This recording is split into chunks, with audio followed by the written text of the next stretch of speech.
اللہ الرحمن الرحیم نحمدہ ونصلی ونسلم علی حبیبہ الکریم الامین العزیز الرؤوف الرحیم وبعد۔ سامعین و ناظرین، ایک پوسٹ پھر ہے ہمارے سامنے جس کی ہیڈنگ ہے کیا مردے سنتے ہیں؟ سوالیہ طور پر یہ اہل حدیث کی طرف سے ہے اور یہ پرانی بات ہے اور وہی جو پرانا عقیدہ، پرانی بدعقیدگی جو ان کی ہے وہی اس میں ثبوت دیا گیا ہے، قرآن کی آیتوں سے اصل دیا گیا ہے۔ تو امت کو ہم چونکہ باخبر کرنا مقصود ہے کہ مغالطے میں نہ آئیں، کیونکہ اللہ پاک نے پہلے ہی کہہ دیا اسی قرآن سے گمراہ بھی کریں گے بہتوں کو اور ہدایت بھی دیں گے۔ تو ظاہر ہے قرآن پاک کا جو صحیح ایکسپلین نہیں کریں گے، ترجمانی نہیں کریں گے، ترجمہ ٹرانسلیشن نہیں کریں گے، گمراہ ہوں گے۔ بغیر تمہید میں گئے ہوئے سب سے پہلے سورہ نمل کی آیت نمبر 80 اس نے پیش کیا ہے۔ یہ تو ترجمہ پیش کیا ہے، میں عربی عبارت پڑھ دیتا ہوں، آپ کو سمجھ میں آ جائے گا، ریئلٹی بھی عربی میں ہے۔ انک لا تسمع الموتى ولا تسمع الصم الدعاء اذا ولوا مدبرین۔ یہ اتنے تک کا ترجمہ کیا ہے، جس کا اس نے ترجمہ کیا، بے شک آپ نہ مردوں کو سنا سکتے ہیں اور نہ بہروں کو اپنی پکار سنا سکتے ہیں جبکہ وہ پیٹھ پھیرے رو گرداں جا رہے ہوں۔ آپ اسی میں دیکھیں، جبکہ وہ پیٹھ پھیرے رو گرداں جا رہے ہوں، اسی میں آپ دیکھیے تو اگر جواب آپ کو آسانی سے مل جائے گا۔ بتائیے مردے پیٹھ پھیر کر کے رو گرداں جا رہے ہوں، ان کے مطلب یہ کہ ان کے عقیدے کے مطابق کیا مردے پھرتے اور جاتے رہتے بھی ہیں کیا؟ لفظ ہی میں آپ دیکھیے تو یہ آٹومیٹک جہالت ان کی نظر آ رہی۔ خیر، لیکن ہم آپ علمی جواب یہ دیں کہ اسی آیت نمبر 80 سورہ نمل کے بعد جو ایک آیت ہے، آیت نمبر 81 میں اس کا علمی جواب بھی اللہ پاک نے اس طرح فرمایا کہ آپ مردوں کو جو نہیں سنا سکتے، آگے فرماتا وَمَا أَنْتَ بِهَادِ الْعُمْيِ عَنْ ضَلَالَتِهِمْ إِن تُسْمِعُ إِلَّا مَن يُؤْمِنُ۔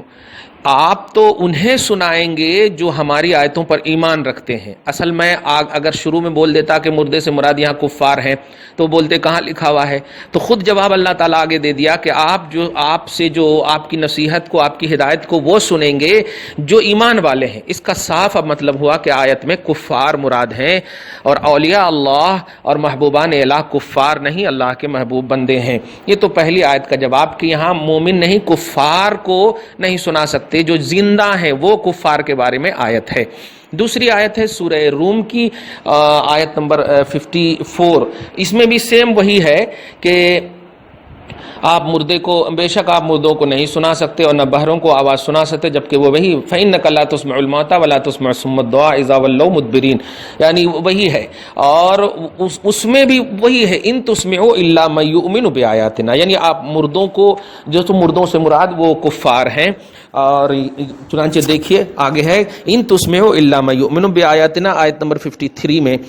تو یہاں پر بھی مراد جو نہیں سنانے کی نفی ہے وہ ہے کفار، اور سنانے کا جو ثبوت ہے وہ ہے مومنین، یعنی مومنین کو سنا سکتے۔ جس پر اس آیت سے اولیاء اللہ پر دلیل پکڑنا، مطلب میں سمجھتا ہوں یسرنا القرآن والے بچے بھی ہنس پڑیں گے کہ یہاں سنانے سے مراد چلتے پھرتے کفار ہیں جو آپ کی بات کو نہیں سن رہے ہیں۔ تو اللہ پاک نے کہا یہ سننے والے ہیں نہیں، آپ سنائیں۔ اچھا ایک اور بات کہہ دوں، یہاں پر مردے یا مردے کے سننے کی نفی نہیں ہے، بلکہ اللہ کے رسول کو کہا جا رہا سنا نہیں سکتے۔ سننے اور سنانے میں فرق ہے۔ عربی گرامر کے اعتبار سے سنانا جو ہے یہ متعدی ہے اور سننا لازم ہے۔ سننے کی نفی نہیں کر رہا اللہ تعالیٰ کہ آپ یہ مردے سنتے نہیں، بلکہ سنا نہیں سکتے، مطلب حبیب آپ محنت مت کیجئے، یہ ہدایت سے دور ہیں۔ تو سنانا اور سننے میں بھی ایک علمی گرفت ان کی ہو سکتی ہے۔ خیر، سورہ فاطر کی آیت نمبر 22 میں بھی وہی ہے وما يستوي الاعمى والبصير ولا الظلمات ولا النور ولا الظل ولا الحر وما يستوي الاحياء ولا الاموات۔ یہاں پر اور نہ زندے اور مردے برابر ہیں، یعنی برابر نہیں ہو سکتے۔ اللہ تعالیٰ جس کو چاہتا ہے سنا دیتا۔ دیکھیے آپ، جس کو چاہتا ہے سنا دیتا۔ بتاؤ نبی کو نہیں چاہتا اللہ تعالیٰ، ولی کو نہیں چاہتا؟ ارے وہ نبی ہی نہیں جس کو اللہ نہ چاہے، وہ ولی ہی نہیں جس کو اللہ نہ چاہے۔ تو اس سے بھی اس کی جہالت سمجھ میں آ رہی کہ اللہ تعالیٰ جس کو چاہتا ہے سناتا۔ یہی تو ہمارا عقیدہ کہ اللہ کے چاہنے سے ہی یہ ہماری پکار کو سنتے ہیں۔ خیر، اور سورہ احقاف کی آیت نمبر 5، یہ تو بہت پرانی آیت ہے اور اس سے بڑھ کر ہم عربی پڑھ دیتے ہیں ومن اضل ممن يدعو من دون اللہ. اب من دون اللہ کا سن کر کے ہی آپ تو مجھے اچھی طرح یاد کر لیے ہوں گے. میں نے 48 آیت کے ذریعے سے بتا دیا ہے، خصوصاً حضرت عبداللہ ابن عباس کی تفسیر میں، کہ من دون اللہ سے مراد کفار ہیں، بت ہیں، طواغیت ہیں. تو اس آیت میں بھی اسی کو کہا گیا کہ جو گمراہ وہ ہیں جو من دون اللہ کو پکارتے ہیں، لیکن جو اولیاء اللہ کو پکارتے ہیں وہ گمراہ نہیں ہے. اس آیت کریمہ کی توضیح ہے. اور اسی طرح سورہ فاطر میں بھی اگر تم انہیں پکارو تو وہ تمہاری پکار سنتے ہی نہیں، اور اگر بالفرض سن بھی لیں تو وہ فریاد رسی نہیں کریں گے، بلکہ قیامت کے دن تمہارے شرک کا صاف انکار. وہی ان تدعوہم لا يسمعوا دعاءکم، اس سے پہلے جو وہ متوّع لوگ جو مدینہ میں پریشان کر رہے تھے، لا يسمعوا دعاءکم، اس کا جواب بھی دیا جا چکا. وہی ان تدعوہم لا يسمعوا دعاءکم ولو سمعوا ما استجابوا لکم یوم القیامۃ یکفرون بشرککم. مراد یہاں پر یہی ہے کہ وہ کفار جو اللہ کے مقابلے میں بتوں کو پوجتے تھے، وہ بت خود ان کے شرک کا انکار کر بیٹھیں گے کہ اللہ ہم نے تو کہا ہی نہیں تھا. تو یہاں بھی بت مراد ہے، کفار مراد ہے. قیامت کے دن تمہارے شرک کا وہ صاف انکار کر بیٹھیں گے، آپ کو کوئی بھی حق تعالی ولا ينبئک مثل خبیر. مطلب یہی ہے آیت کریمہ کا، جس کا جواب سورہ اس سے پہلے بھی مستقلاً دیا جا چکا ہے. تو یہاں پر بھی تمہاری پکار نہیں سنتے سے مراد اولیاء اللہ نہیں ہے. خیر، یہاں پر بت مراد ہے. اور سورہ نحل کے آیت نمبر 20-21 میں بھی آخری میں دیا، اور جن لوگوں کو یہ لوگ اللہ تعالیٰ کے سوا پکارتے ہیں وہ کسی چیز کو پیدا نہیں کر سکتے. اچھا پیدا نہیں کر سکتے. یہ سورہ نحل، ایگزیکٹ میں سورہ نحل کو دیکھتا ہوں. فرح دیکھیے یہاں پر ہے کہ جن کو یہ لوگ پکارتے ہیں وہ پیدا نہیں کر سکتے. اچھا، والذین یدعون من دون اللہ. دیکھیے آپ جن کا ترجمہ کیسے، اور وہ لوگ جو من دون اللہ کو پکارتے ہیں اور اللہ کے سوا جن کو یہ پکارتے ہیں، لا یخلقون شیئا، وہ کچھ بھی نہیں پیدا کر سکتے، خلق نہیں کر سکتے. بے شک نہیں کر سکتے، یہ بت ہیں، پتھر ہیں، یہ کیا پیدا کر سکتے ہیں. لیکن جہاں تک پیدائش کی بات ہے، آپ کو ایک آیت سڈنلی سے بتا دوں. حضرت عیسیٰ علیہ السلام کی شان میں اللہ پاک نے ارشاد فرمایا کہ یہ عیسیٰ کی پوزیشن یہ ہے کہ انی اخلق لکم من الطین، میں خلق ہی ہے، میں پیدا کرتا ہوں من الطین، پرندوں سے. میں اخلق لکم من الطین کہیئۃ الطیر، پرندوں کی شکل مٹی سے. پرندوں کی خلق کا لفظ ہے. تو اگر پیدا کرتا ہوں مطلب یہ کہ یہ مراد لیتے ہیں کہ یہ کچھ نہیں کر سکتے ہیں، تو بے شک کچھ نہیں کر سکتے کفار، لیکن یہی خلق کی نسبت اللہ تبارک تعالیٰ نے حضرت عیسیٰ کی طرف کی ہے.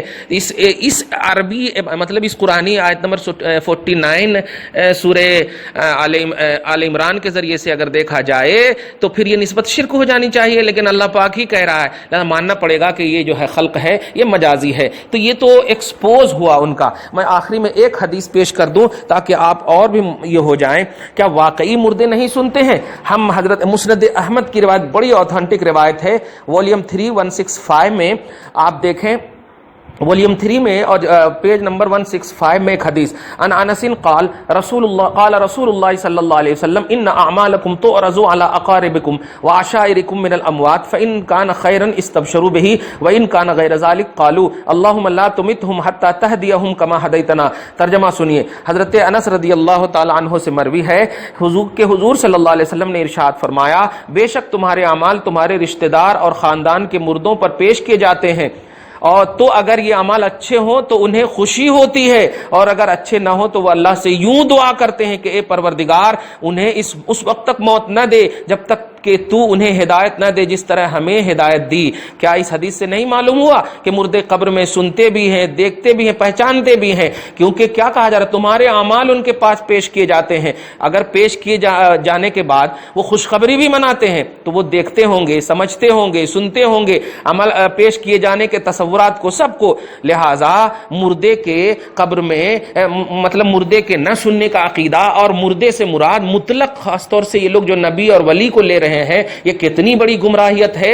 بس باخبر ہو جائیے. اس قسم کے پوسٹ کا تفصیلی جواب تو کتابوں میں ہماری موجود ہے ہی، لیکن یہ لوگ جب تک ایسا کرتے رہیں گے، ہم فردن انشاءاللہ ہم آپ کی خدمت کرتے رہیں گے. بس آپ سے یہی گزارش ہے کہ آپ باخبر رہیں، اہل سنت والجماعت کے علماء سے کنیکٹڈ رہیں، رجوع رہیں، ان کے ویڈیوز کو دیکھیں اور ان لوگوں سے دور بھاگیں. اللہ تعالیٰ آپ کو، ہم سب کو ایسی مطلب بدعقیدگی والی جماعت سے محفوظ و مامون فرمائے، حق جماعت اہل سنت والجماعت کے ساتھ رہنے کی توفیق کامل نصیب فرمائے. آمین بجاہ سید المرسلین وما علینا الا البلاغ المبین. یا نبی سلام علیکہ، یا رسول سلام